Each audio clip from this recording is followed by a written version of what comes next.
এই আয়াত নিয়ে আমি বেশ কয়েকদিন থেকেই চিন্তা করছিলাম, কিন্তু এটা নিয়ে খুতবা দেওয়ার বা এটাকে নিয়ে আমার চিন্তাভাবনা প্রকাশ করার কোনো সুযোগ হয়নি। বেশ কিছুদিন ধরেই আমি এই আয়াত নিয়ে চিন্তা করছিলাম, কারণ সামাজিক যোগাযোগের মাধ্যমে বা বিশ্বের বিভিন্ন দেশের মানুষজনের সাথে সরাসরি সাক্ষাতের মাধ্যমে আমার অনেক মানুষের সাথে আলাপ হয়েছে। মানুষজন তাদের চ্যালেঞ্জ বা প্রশ্ন নিয়ে আসে। আপনাদেরকে আমি প্রথমে কী ধরনের আলাপচারিতার কথা বলছি সে সম্পর্কে কিছুটা ধারণা দিয়ে তারপর কেন আমি এই আয়াতটা আমাদের সকলের মনে রাখা উচিত সেটা জানাতে চাই। আমরা এখন এমন এক সময়ে বাস করছি যখন আমরা অনেক বিভ্রান্তির ধাঁধায় পড়ে আছি। আমাদের সকলের অনেক প্রশ্ন আছে। উদাহরণস্বরূপ, মানুষ অনেক কঠিন পরীক্ষার মধ্য দিয়ে যাচ্ছে তাদের ব্যক্তিগত জীবনে। যখন একজন বিশ্বাসী তার দিন সম্বন্ধে খুব ভালোভাবে জানে এবং তার আল্লাহর কিতাব সম্পর্কে জানে এবং তার অনুধাবন করে সেই প্রশান্তি, আন্তরিক পরামর্শ এবং আল্লাহর কিতাব যে উপশম প্রদান করে, তার প্রেরিত নবী সাল্লাল্লাহু আলাইহি ওয়াসাল্লাম সুন্নত থেকে যা পাওয়া যায়, তখন তার আল্লাহর দিনে প্রশান্তি পায়। কিন্তু এখন আমরা এক অদ্ভুত সময় বাস করছি। আমরা এটাকে তথ্যের যুগ বলি, কিন্তু আমাদের বেশিরভাগই আমাদের নিজেদের ধর্ম সম্বন্ধে বেশি কিছু জানি না। আমরা সত্যিই জানি না কিভাবে আমাদের কিতাব এবং আমাদের বিশ্বাস এবং আমাদের ধর্মগ্রন্থ আমাদের উপশম দিতে পারে। এটা কিভাবে আমাদের কঠিন সময় সাহায্য করতে পারে। যখন এমনটা ঘটে তখন আমরা শয়তানের সহজ শিকারে পরিণত হই। যখন মানুষ কঠিন সময়ের মধ্য দিয়ে যায় তখন শয়তান তাদের কাছে সকল প্রকারের চিন্তা নিয়ে আসে। ধরুন কেউ অসুস্থ, সে হাসপাতালে এবং সে সব ধরনের ওয়াসওয়াসা পাচ্ছে বিশ্বাসের ব্যাপারে। কদরকে নিয়ে প্রশ্নের মুখোমুখি হচ্ছে। মানুষ চাকরি হারিয়ে ফেললে, বিয়েটা সুখকর না হলে, লেখাপড়ার ক্ষেত্রে মুশকিল দেখা দিলে, আপনি যে সমস্যার মধ্যে দিয়ে যান না কেন, বা স্বাস্থ্য সংক্রান্ত কিছু হতে পারে, এমন ক্ষেত্রে প্রশ্ন করতে শুরু করা খুব সহজ। আল্লাহ কি আদৌ আমাকে ভালোবাসেন? তিনি কেন আমার সাথে এমন আচরণ করছেন? আমার কি দোষ ছিল যে আমি এই সমস্যায় পড়ব? আমি এত দোয়া করলাম, আল্লাহ তাতে সাড়া দিলেন না, সে কোনো পরোয়াই করলেন না। আমি পুরো রমজান মাস প্রার্থনা করলাম, এমনকি উমরাও করলাম। আমি এখনো দোয়া করছি যে আমার সন্তানকে আরোগ্য দিন, আমার এই সমস্যা দূর করে দিন, কিন্তু আমার সেই সমস্যা তো এখনো আছে। এসব আপনার ব্যক্তিগত জীবনে, এবং এটাই যথেষ্ট কঠিন। উপরন্তু সারা দুনিয়ায় একটা সংকটকাল চলছে। উদাহরণস্বরূপ, আপনাদের অনেকের পরিবার সিরিয়ায় আছে, বা সারা দুনিয়ায় সিরিয়ার মতো জায়গায়, যে জায়গাগুলো পুড়ছে, যেখানে পরিবার নিরাপদ নয়, সন্তানেরা নিরাপদ নয়, যেখানে সব ধরনের মানবিক বিপর্যয় ঘটে চলছে এবং মানুষ মারা যাচ্ছে। ব্যাপারটা অনেকটাই যেন রাসূল সাল্লাল্লাহু আলাইহি ওয়াসাল্লামের বাণীকে পূর্ণ করার জন্য, যে হত্যাকারী জানবে না যে সে কেন মারছে, আর যাকে হত্যা করা হচ্ছে সেও কারণটা জানবে না। এমন এক সংকটময় পরিস্থিতিতে অনেক মানুষ প্রশ্ন করা শুরু করে যে কেন আমরা ব্যক্তিগত জীবনে তো বটেই, এমনকি সারা দুনিয়ায় পাগলাটে ঘটনা ঘটে চলছে। এই সব কিছুতে আল্লাহ কোথায়? তিনি কি এইসব সমস্যা দূর করতে পারেন না? এমন তো না যে আমরা দোয়া করছি না। কুনুতে নাজিলা প্রতি রাতেই সারা দুনিয়ায় মসজিদে পড়া হচ্ছে। আল্লাহুম্মা সুরিল ইসলাম ওয়াল মুসলিমিন, আইজিল ইসলাম ওয়াল মুসলিমিন। মুসলিমদের সহায়তা করুন, ইসলামকে সহায়তা করুন, মুসলিমদের শক্তি দিন, ইসলামকে শক্তি দিন। হে আল্লাহ, আমাদের দিনের শত্রুদের বিরুদ্ধে শক্তি দিন। মনে হচ্ছে যে শত্রুরা দিন দিন আরো শক্তিশালী হচ্ছে আর বেশি বেশি করে রক্তপাত ঘটাচ্ছে। সেই মুহূর্তে কোনো ব্যক্তি তার ধর্ম নিয়ে খুবই হতাশ হয়ে যায় এবং চিন্তা করা শুরু করে এসবের কোনো মানে হয় না, আমি কেন দোয়া করব, কিছুই তো বদলাবে না। এটা কিন্তু আসলে খুব সার্বজনীন একটা সমস্যা। এই সমস্যার ফলাফলস্বরূপ কিছু জিনিস ঘটে। কিছু মানুষ দোয়া করাই বন্ধ করে দেয়। শুধু দোয়াই নয়, এমনকি তারা নামাজ পড়াও বন্ধ করে দেয়, পরোয়া করে না। নামাজকে আল্লাহ এভাবে বর্ণনা করেছেন যে এটা একটা সুরক্ষা, এটা একটা সুরক্ষা। ইন্না সালাতা তানহা আনিল ফাহশাই ওয়াল মুনকার। নামাজ আপনাকে সব ধরনের লজ্জাহীনতা, অশ্লীল আচরণ এবং সব ধরনের ক্ষতি থেকে রক্ষা করে, সব ধরনের ক্ষতি থেকে রক্ষা করে। সুতরাং আল্লাহ যখন এমনটা বলেন এবং কোনো ব্যক্তি নামাজ ত্যাগ করে, তখন তারা আসলে সরাসরি শয়তানের শিকারে পরিণত হয়, সব ধরনের খারাপ কাজ করে যাবে এবং যে করছে সে বুঝতেও পারবে না যে সে কেন এই কাজটা করছে। এরপরে এমন মানুষও কিন্তু আছে যারা অত দূর যায়নি, তারা এখনো দিনের উপর অধিষ্ঠিত আছে, তারা এখনো দিনকে ধরে রেখেছে, কিন্তু তারা কোনো মতে ধরে আছে, কোনো ক্রমে ধরে আছে, তারা কোনো ক্রমে জুমার নামাজে আসে, এমনকি সেটাও তার জন্য সংগ্রাম।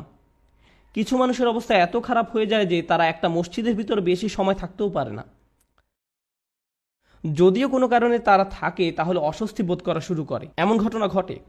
আমার এমন অনেক মানুষের সাথে সাক্ষাৎ হয়েছে। আমি মনে করি না যে তারা খারাপ মানুষ।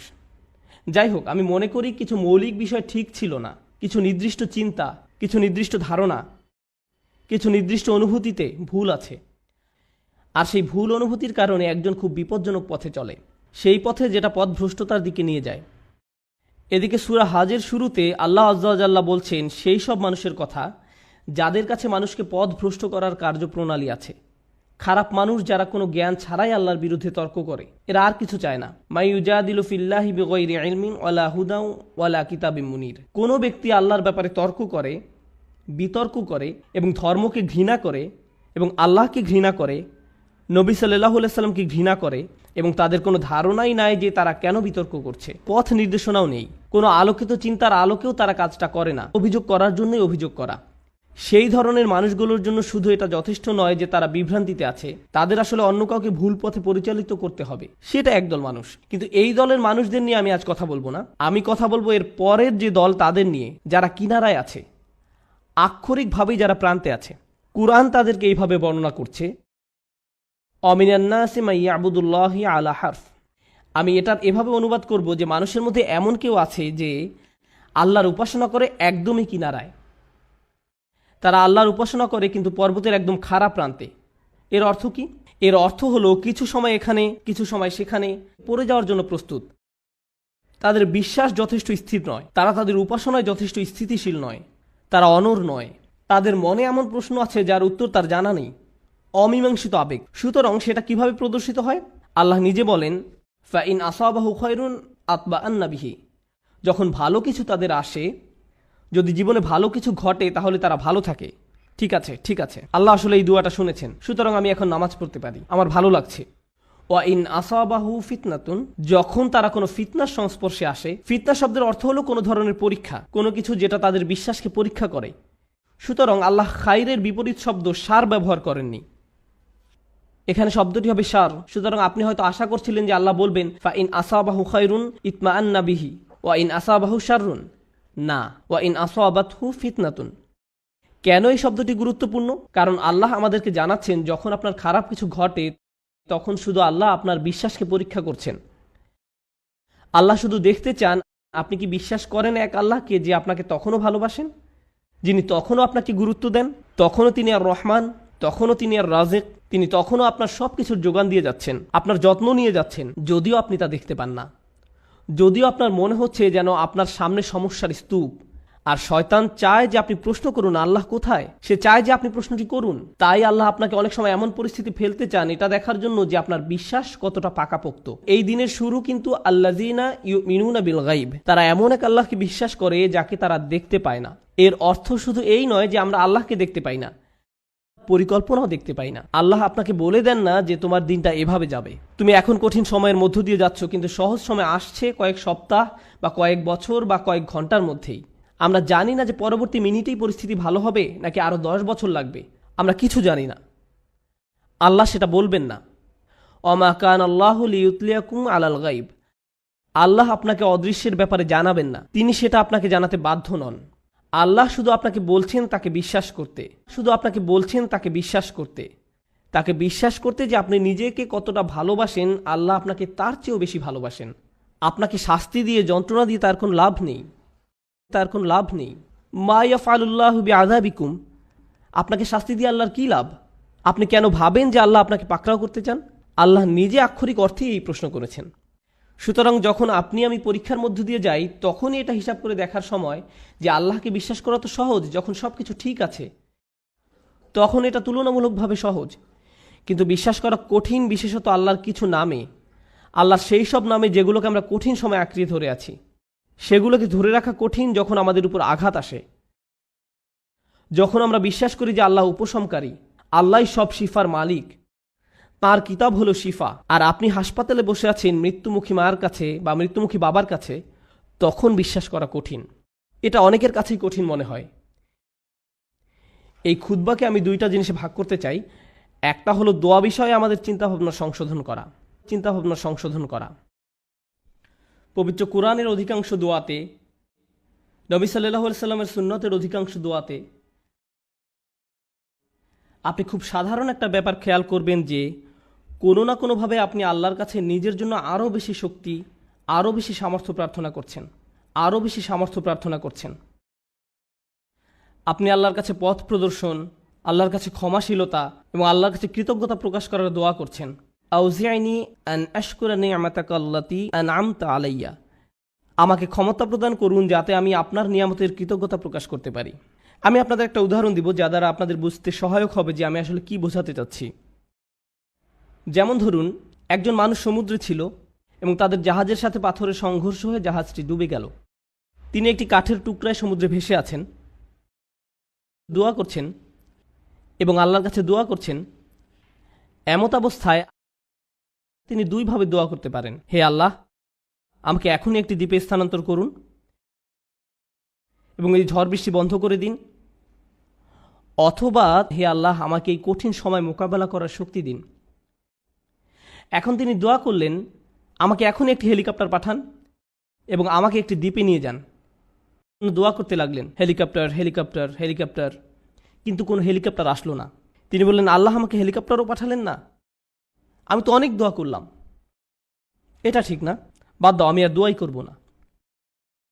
অথবা মনে করুন উনি দোয়া করছেন সমুদ্র শুকিয়ে সমতল ভূমি হয়ে যাক, বলছেন, হে আল্লাহ, আপনার তো সেই ক্ষমতা আছে যে কোনো অবস্থার পরিবর্তনের, আপনি সকল কিছুর সৃষ্টিকর্তা, আপনি এই সমুদ্রকে সমতল ভূমিতে পরিণত করতেই পারেন। আপনি যেহেতু ইব্রাহিম আলাইহিসসালামকে নিক্ষেপ করা আগুন ঠান্ডা করে দিয়েছিলেন, আপনি আমার জন্য এটাও করতে পারেন। কিন্তু তারপরও সেটা ভূমিতে পরিণত হয় না, সমুদ্রই থেকে যায় এবং লোকটা ধীরে ধীরে ডুবে যাচ্ছেন। আমি যে বিষয়টা বলতে চাচ্ছি, আমরা মনে করি দোয়ার উদ্দেশ্য হলো আমাদের পারিপার্শ্বিক বাস্তবতা পরিবর্তন করা। কিন্তু যদি আপনি কুরআন এবং সুন্নাহর দোয়াগুলো অধ্যয়ন করে থাকেন, তবে আপনি খেয়াল করে দেখবেন যে পরিবর্তন আপনি যা চাইবেন তা একান্তই নিজের জন্য। হে আল্লাহ, আমি একটা কঠিন সময়ের মধ্যে দিয়ে যাচ্ছি, এটা কাটিয়ে ওঠার সক্ষমতা দান করুন। কিছু পরীক্ষার্থী একটা সাধারণ পরীক্ষা দিবে, তখন তারা দুই ধরনের দোয়া করতে পারে। একটি হলো, হে আল্লাহ, আমাকে এই বিষয়টি বুঝে নেওয়ার ক্ষমতা দিন, মনোযোগী করুন, আমাকে এমন ক্ষমতা দিন যেন পরীক্ষা দেওয়ার সময় আমি ঘাবড়িয়ে না যাই, অলসতা যেন আমাকে গ্রাস না করে, এভাবে নিজের জন্য দোয়া করা। অথবা তারা এভাবে বলতে পারেন, ইয়া আল্লাহ, আমি জানি এটা একটা মেডিকেল পরীক্ষা, কিন্তু আপনি এটাকে ক্লাস 2 এর অঙ্কর পরীক্ষার মতো সহজ করে দিন, যেন আমার এই সমস্যাই না থাকে। আপনি হয়তো বাস্তবতা বদলাবার জন্য দোয়া করতে পারেন, অথবা নিজের সক্ষমতা বৃদ্ধির জন্য দোয়া করতে পারেন। বেশিরভাগ মানুষ যারা ধর্মবিশ্বাসে দুর্বল, তারা নিজেদের ক্ষমতা বৃদ্ধি বা নিজেদের পরিবর্তন চায় না, এবং আল্লাহর কাছেও তাই চায়। কিন্তু আসলে কি সেই পরিবর্তন হয় না? এবং যখন পরিবর্তন হয় না, তখন তারা আল্লাহকে দোষারোপ করে, কেন আপনি আমার পৃথিবীকে পরিবর্তন করেননি, কেন আপনি সবকিছুকে আমার জন্য সহজ করে দেননি। আপনি যদি চান বাস্তবতা আপনার পক্ষে থাকবে, তাহলে আপনাকে সত্যিকারভাবে শিখতে হবে কিভাবে আল্লাহর কাছে সমর্পিত হতে হয়। এমন নয় যে যখন কিছু প্রয়োজন, কোনো সমস্যা, তখনই আল্লাহর কাছে সাহায্য চান, বরং আপনি আল্লাহর কাছে সব সময় আসবেন, আপনাকে সব সময় তার কাছে সমর্পিত হতে হবে। এভাবে এই মনোভাবের উন্নতি হবে এবং এমন একটি সময় আসবে যখন বাস্তবতা আমাদের কাছে আত্মসমর্পণ করবে। আর সেই সময় হলো যখন আমরা আল্লাহর সাথে মিলিত হব। লাহুম মা ইয়াশাউন। আমরা যা চাই তা সবই আমরা পাবো। সমস্যা হলো আমরা সবাই এই মুহূর্তে চাই। আল্লাহ বলছেন, আমি তোমাদের সবই দিব, কিন্তু এখন তোমরা কিছু ভালো অভিজ্ঞতা অর্জন করবে এবং কিছুটা পরীক্ষায় পড়বে। আর একমাত্র যে কারণে তিনি আমাদের পরীক্ষায় উপনীত করেন তা হলো তিনি চান আমরা যেন উত্তীর্ণ হই এবং জান্নাতের জন্য যোগ্যতা অর্জন করি, কারণ এই কষ্টকর যাত্রা আমাদেরকে তাঁর সান্নিধ্যে নিয়ে আসবে। পরবর্তী প্রসঙ্গে আসতে পারি, যাতে করে এই আয়াত শেষ করতে পারি। প্রতিবন্ধকতার উদ্দেশ্য। আমরা আমাদের জীবনে কিছু জিনিস চাই। একজন যুবক হয়তো বিয়ে করতে ইচ্ছুক বা একজন যুবতী বিয়ে করতে ইচ্ছুক। আপনি একটা ভালো চাকরি বা বাড়ি চান, আপনি চান আপনার পরিবার ভালো থাকুক, আপনি সন্তানদের ভালোভাবে লালন পালন করতে চান, তাদের জন্য ভালো শিক্ষা, তাদের ভালো বিয়ে দিতে চান। আমাদের জীবনে বিভিন্ন জিনিসের অগ্রাধিকার রয়েছে, এমন জিনিস যা আপনি চাচ্ছেন গত মাস থেকে। আপনি বিভিন্ন জিনিস এই জীবনে অর্জন করতে চান। আল্লাহ তার কিতাবে আমাদের শিক্ষা দেন যে এমন একটা জিনিস আছে, তা যদি তোমরা অর্জন করতে পারো, সেটা হবে তোমাদের জীবনের সবচেয়ে বড় অর্জন। সব ঠিক হয়ে যাবে যদি তোমরা এই জিনিস পাও, এবং সেই জিনিস হলো আল্লাহর নিকটবর্তী হওয়া, আল্লাহর সাথে ভালো সম্পর্ক তৈরি করা, তার সাথে সত্যিকারের সম্পর্ক ও বন্ধন তৈরি করা। কিন্তু সমস্যা হলো যখন জীবন সত্যি ভালো থাকে, তখন তারা পথভ্রষ্ট হয়ে পড়ে।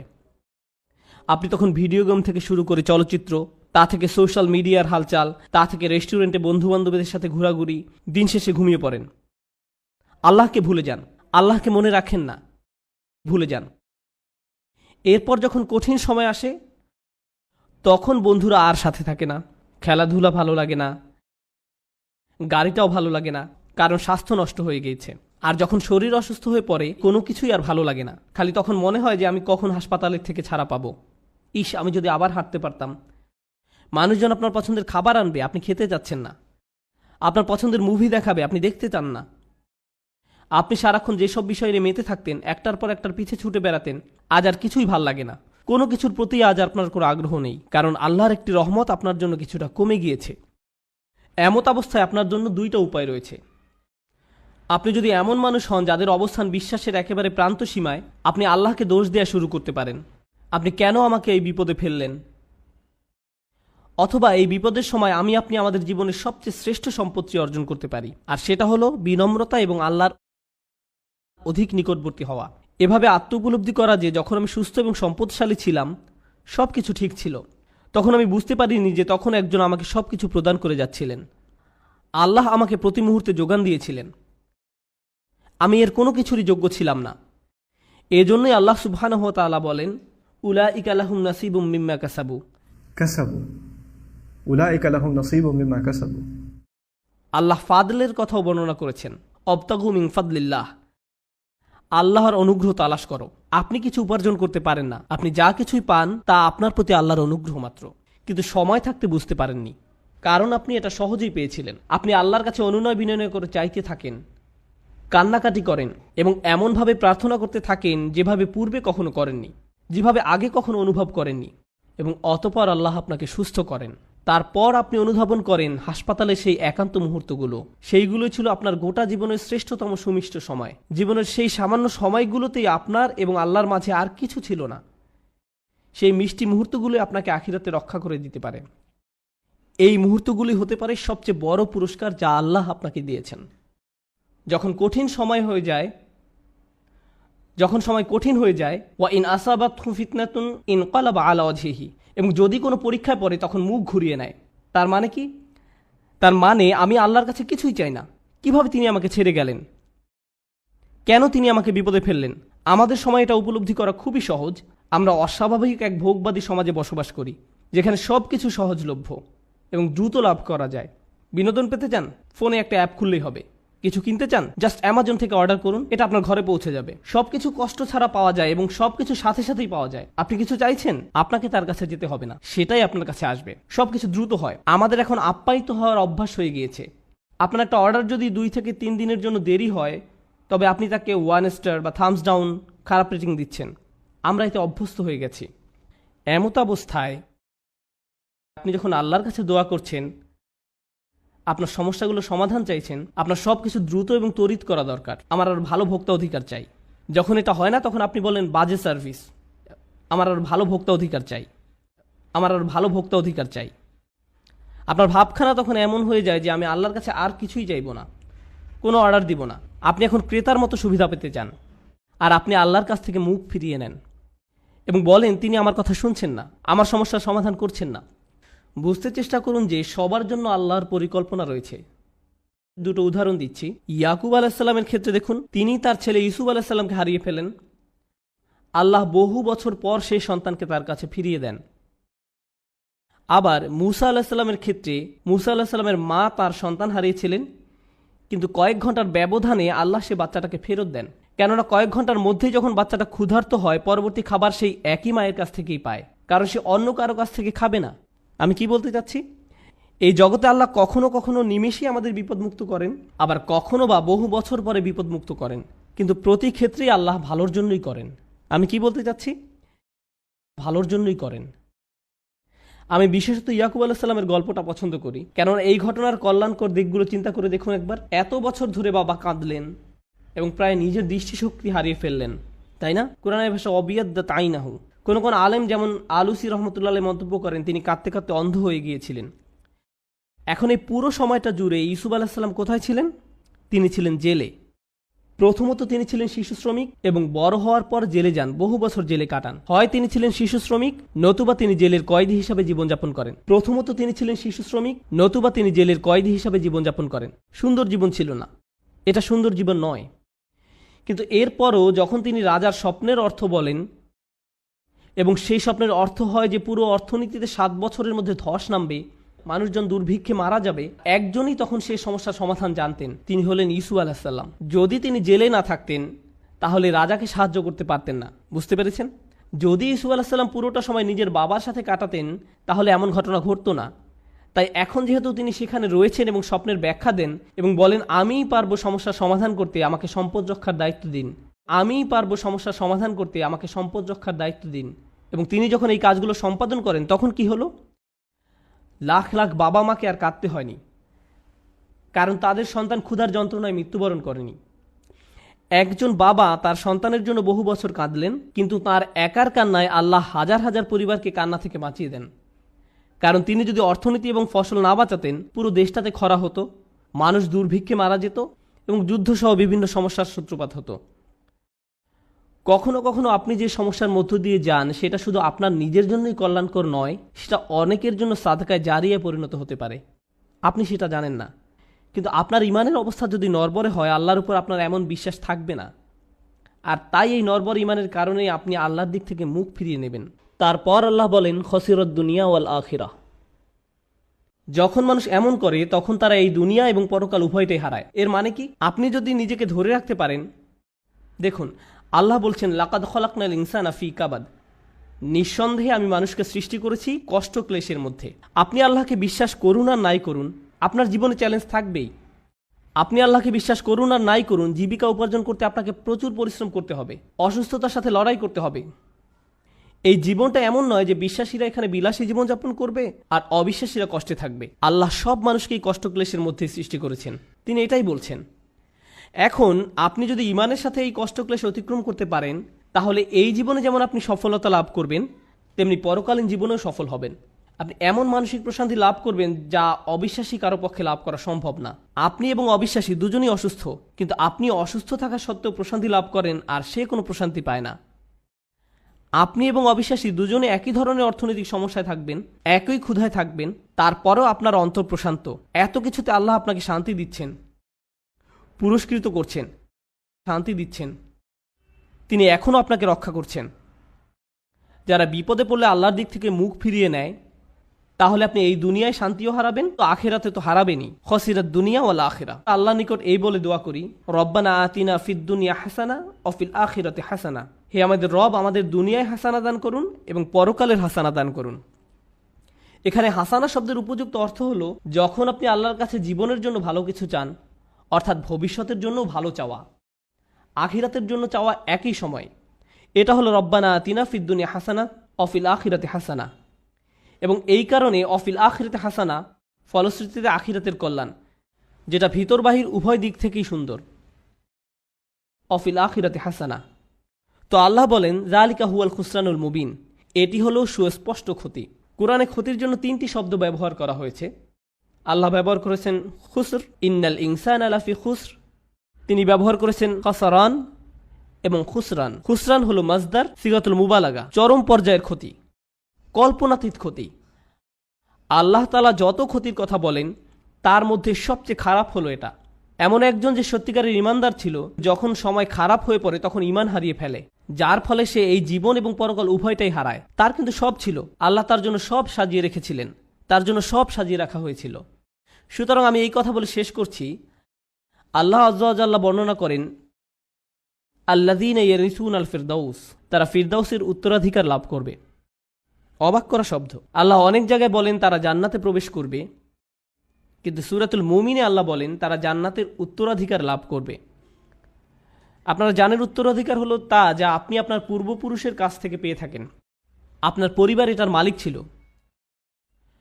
রাসূল সাল্লাল্লাহু আলাইহি ওয়াসাল্লাম আসলে এটাকে এভাবে বর্ণনা করেছেন। এর 2টি ব্যাখ্যা রয়েছে। জান্নাত আমাদের পিতা আদম আলাইহিস সালামকে দেয়া হয়েছিল, তাই আমরা এর জন্য ইতিমধ্যে যোগ্যতা সম্পন্ন, ইতিমধ্যেই। সুতরাং আমরা মিরাস হিসাবে সেখানে দাখিল হব, আমরা উত্তরাধিকার সূত্রে এটা লাভ করব। কিন্তু আরেকটি সুন্দর হাদিস আমি পেয়েছি যখন আমি এটা নিয়ে অধ্যয়ন করছিলাম, ফিরদাউস নিয়ে পড়ছিলাম। রাসূল সাল্লাল্লাহু আলাইহি ওয়াসাল্লামের এক বিস্ময়কর হাদিস। রাসূল সাল্লাল্লাহু আলাইহি ওয়াসাল্লাম বলেন আল্লাহ জান্নাতুল ফিরদাউসের সকল মানুষের জন্য ঘর তৈরি করে রেখেছেন। আল্লাহ জান্নাতুল ফিরদাউসের সকল মানুষের জন্য ঘর তৈরি করে রেখেছেন, সকল মানুষের জন্য, শুধুমাত্র বিশ্বাসীদের জন্য না। কিন্তু কিছু মানুষ ওখানে যেতে চায় না। বিশ্বাসীরা যখন যাবে তখন তারা অনেক খালি ঘর দেখতে পাবে, সুতরাং তারা সে ঘরগুলো উত্তরাধিকার সূত্রে পাবে।